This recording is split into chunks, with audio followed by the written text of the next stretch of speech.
आज जो टॉपिक है हमारा चोल साम्राज्य। चोल साम्राज्य का उदय कैसे हुआ और कहाँ पर चोल साम्राज्य, कहाँ पर इन्होंने शासन किया, क्या क्या विशेषताएं, कौन से मंदिर निर्माण करवाए इन्होंने, तो सारा पढ़ने वाले हैं। तो इस वीडियो को ज़्यादा से ज़्यादा शेयर करें आप और लास्ट तक बने रहें। देखिए 9वीं शताब्दी में चोल वंश पल्लवों के अवशेष पर स्थापित हुआ। इसके पहले हमने पल्लव डायनेस्टी पढ़ी, तो पल्लव वंश का पतन होता है, उसके बाद जो उसके अवशेष बचे थे मतलब, तो उस पर कौन सा डायनेस्टी आ जाएगी, चोल डायनेस्टी। मतलब उसी जगह पर कौन सा वंश का उदय हुआ, चोल वंश का। इस वंश का संस्थापक कौन था, तो विजयालय।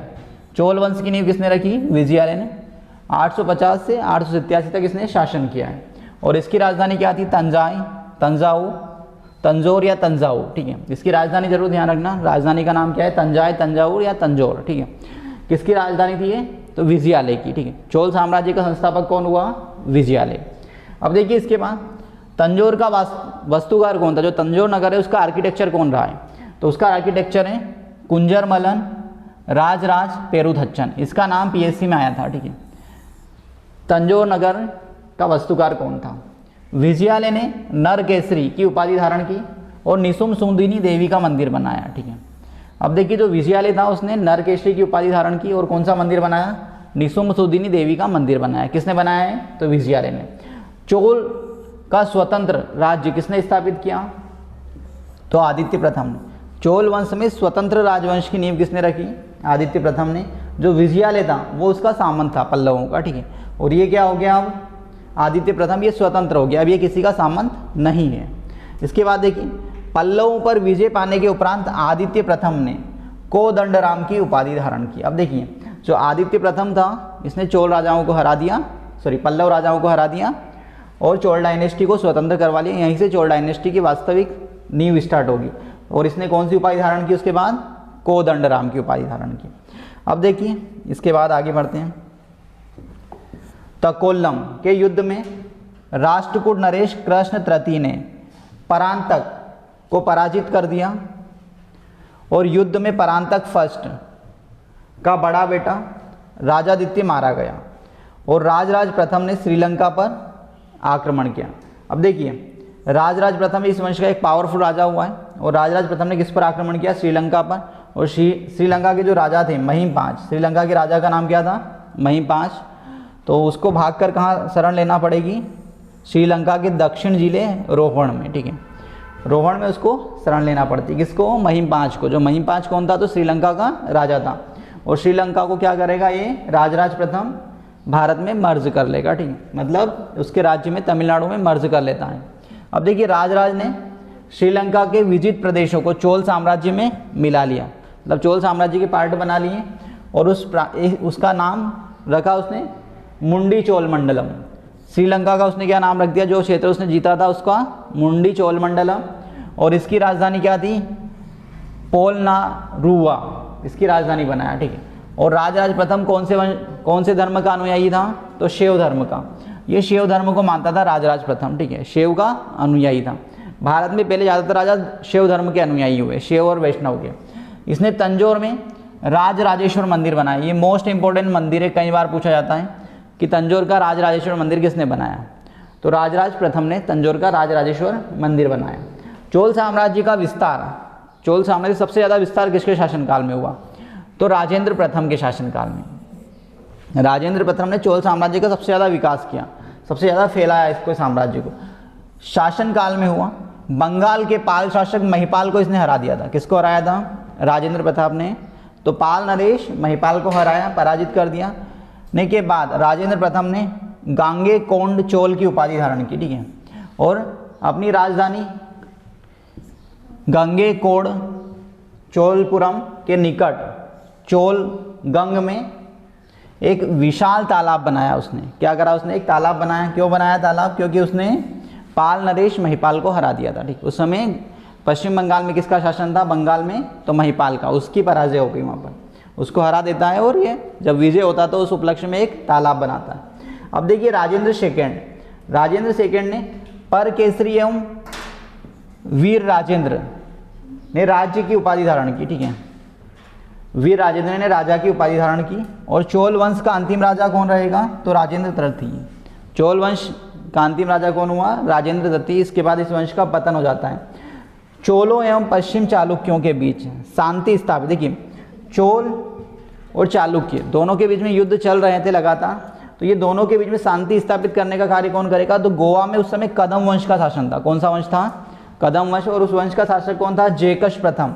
इनके बीच में मध्यस्थता करवाई, दोनों के बीच में शांति स्थापित करवा दी ताकि आगे युद्ध ना हो। ठीक, अब देखिए इसके बाद विक्रम चोल, इसी वंश का एक अन्य राजा था विक्रम चोल।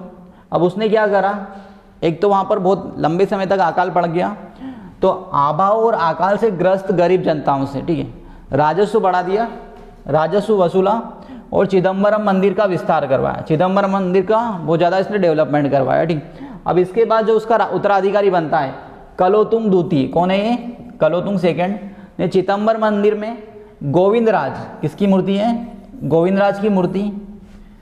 चिदम्बर मंदिर में गोविंदराज की मूर्ति, विष्णु की जो मूर्ति थी उसे समुद्र में फेंकवा दिया। ठीक है, क्यों फेंकवाया? क्योंकि उसने जो विक्रम चोल था उसने जनता से शोषण करके उस मंदिर का डेवलपमेंट किया था, इसलिए जो मूर्ति थी उसे उसने कहाँ फेंकवा दिया? विक्रम चोल कलोतुंग द्वितीय ने समुद्र में फेंकवा दिया। अब देखिए फिर उसके बाद कालांतर में वैष्णव आचार्य रामानुजाचार्य ने उक्त मूर्ति का पुनरुद्धार किया। ठीक है, और उसे तिरुपति के मंदिर में प्राण प्रतिष्ठा की। ठीक है, उस मंदिर मूर्ति को कहाँ स्थापित किया? फिर तिरुपति बालाजी मंदिर में। ठीक है, और आज सबसे अमीर मंदिरों में काउंट होता है तिरुपति बालाजी मंदिर। ठीक है, इसके बाद देखिए चोल प्रशासन में भाग लेने वाले उच्च अधिकारियों को क्या कहा जाता था? मतलब चोल प्रशासन में जो उच्च अधिकारी थे उन्हें क्या कहते थे?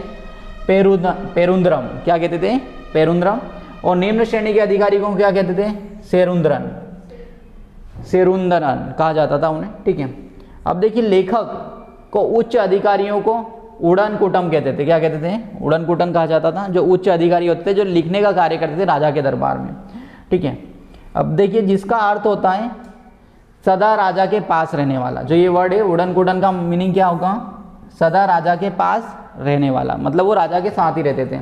अब देखिए संपूर्ण चोल साम्राज्य 6 प्रांतों में बटा हुआ था। प्रांतों को उस समय क्या कहा जाता था? तो मंडलम। जो प्रांत होते थे उन्हें क्या कहते हैं? मंडलम। ठीक है, और प्रांत में विभक्त था। मंडलम को किस में डिवाइड करा? तो कोट्टम में। कोट्टम को किसको डिवाइड करा? तो नाडु में। और नाडु को और उससे छोटी का ये कौन सी हो गई? तो कुर्मों में बांटा। ठीक, इस प्रकार से उसका राज्य छोटे छोटे पार्ट में डिवाइडेशन हुआ। ठीक, ये प्रशासन था उसका। इसके बाद देखिए चोल साम्राज्य में आगे नाडु की स्थानीय सभा को क्या कहते थे? नादुर कहते थे। क्या कहते हैं? जो स्थानीय सभा थी, ठीक है, नाडु की स्थानीय सभा सबसे छोटा इकाई जो थी नाडु की जो स्थानीय सभा थी उसे क्या कहा गया? नादुर। नगर की स्थानीय सभा को क्या कहा गया? नगरतार। जो नगर की जो सभा होती थी उसे नगरतार कहा गया। इसके बाद देखिए बेल्लला जाति धनी किसानों के केंद्रीय शासन में देख रेख एवं माड़ के काम, माड़ नहीं है, माल के कामकाज में अच्छा खासा नियंत्रण हासिल था इन्हें। ठीक है, और इसमें से कई धनी भूस्वामियों को चोल है। ठीक है, चोल राजाओं ने सम्मान में देखिए इन्हें एक उपाधि दी थी मुवेद वेलन। मुवेद वेलन उपाधि दी गई थी। किन्हें दी गई थी? तो ये वेल्ला जो अमीर किसान थे, ठीक है, उन्हें ये उपाधि दी गई थी।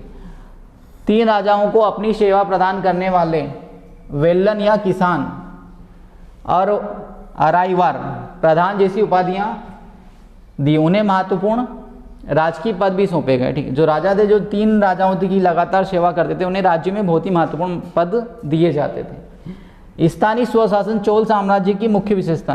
पिछली पीएससी प्री का क्वेश्चन है कि चोल साम्राज्य इस प्रकार से क्वेश्चन था कि किस डायनेस्टी में, किस वंश में स्थानीय स्वशासन महत्वपूर्ण विशेषता रही है? तो चोल वंश की रही है। ठीक है, स्थानीय स्वशासन पे इन्होंने अच्छा कार्य किया। अब देखिए ऊर सर्वसाधारण लोगों की समिति होती थी। ठीक है, जैसे ऊर क्या आती थी? जो साधारण लोग होते थे राज्य के, उनके लिए एक समिति होती थी जिसका कार्य होता था सार्वजनिक कल्याण के लिए तालाबों बगीचों का निर्माण हेतु गांव की भूमि का अधिग्रहण करना। तालाब बगीचे वगैरह बनाने का काम कौन करती थी? तो ऊर करती थी। और ऊर में सामान्य लोग होते थे गांव के। ठीक, इसके बाद देखिए सभा या महासभा, यहाँ मूल्यतः अग्रहारों मतलब और ब्राह्मणों की बस्ती की सभा थी जिसमें सदस्यों को पेरुम कल कहा जाता था। यह सभा वरियम नाम की समितियों के द्वारा अपने कार्यों को संचालित करती थी।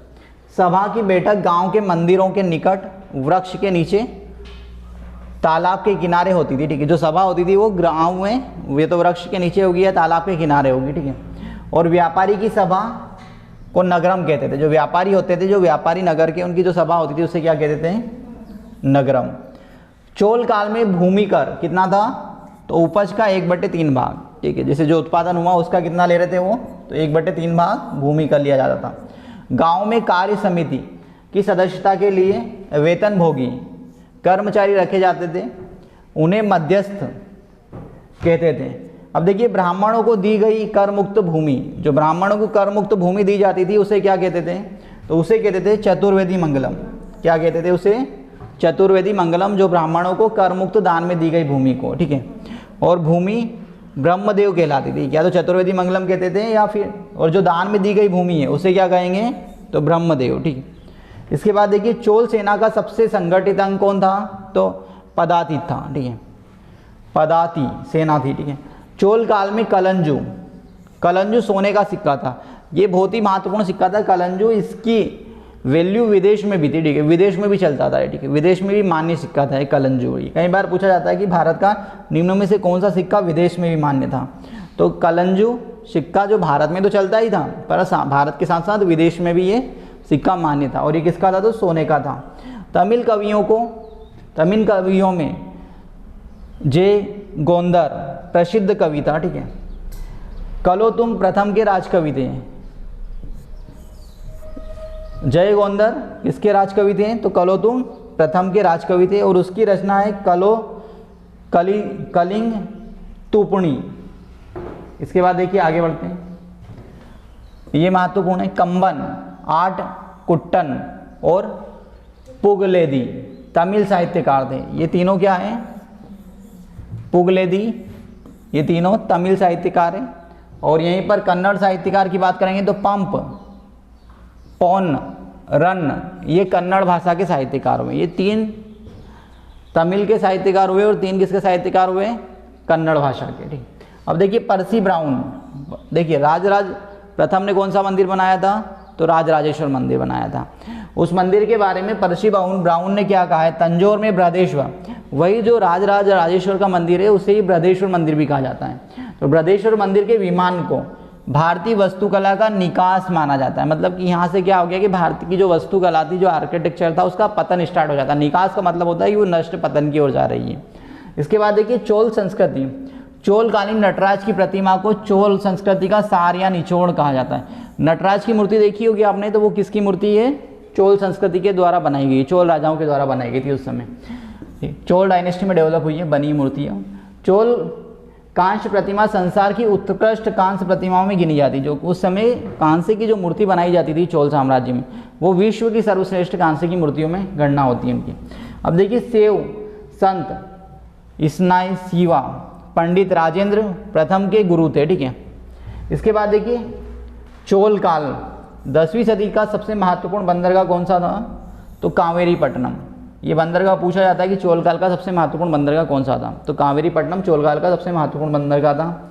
बहुत बड़ा गांव जो एक इकाई के रूप में शासित किया जाता था, ठीक है, तनियार कहलाता था। उस बड़े गांव को क्या कहते थे?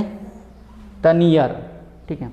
इसके बाद उत्तर मेरूर शिलालेख जो सभा संस्था का विस्तृत वर्णन उपस्थित करता है, ठीक है। परांतक प्रथम के शासनकाल से संबंधित है। चोलों की राजधानी का क्या क्रम रहा? चोलों की पहले राजधानी क्या थी? तो देखिए, सबसे पहले राजधानी क्या थी उसकी? अरेयूर, तंजौर, गंगेकोंड, चोलपुरम और कांची। इस प्रकार से उनकी राजधानियाँ चेंज होती गई। तो ये क्रम में पहली राजधानी, फिर इसके बाद तीसरी, चौथी और पांचवी, लास्ट में कांची उनकी राजधानी रही है, ठीक है, चोलों की। चोल काल में सड़क की देखभाल करने के लिए कौन सी समिति बनाई गई थी? बगान समिति का कार्य था सड़क की देखभाल करना। इसके बाद देखिए, चोल काल में आम वस्तुओं के आदान प्रदान का आधार क्या था? तो धान, ठीक है। जो धान था, चावल, वो वस्तुएं आदान प्रदान के द्वारा खरीदी बेची जाती थी। चोल काल की विशाल व्यापारिक समूह निम्न थे: कलिंजियार, नानादेशी, मणिग्राम, ठीक है, विष्णु, के उपासक अलवर, विष्णु जो धर्म था उस समय शैव और वैष्णव, तो विष्णु के उपासक को क्या कहा जाता है, अलवर, और शिव के उपासक को नैनार कहते हैं। ठीक, ये जरूर ध्यान रखें आप। अब देखिए चोल काल में भूमि, जो कृषि भूमि थी, उसे किस प्रकार से बांटा गया था। तो देखिए वेलनव गाई, ये ब्राह्मणों एवं किसानों की भूमि थी। ठीक है, ब्राह्मण किसान स्वामी की भूमि थी। ठीक है, इसके बाद देखिए जो ब्राह्मण किसान स्वामी होते थे उनकी भूमि होती थी, उसे क्या कहा गया है, तो वेलनव गाई कहा गया है। इसके बाद देखिए ब्राह्मणदेय, ब्रह्मदेय, ब्राह्मणों को उपहार में दी गई भूमि, ब्रह्मदेय कहते थे उसको।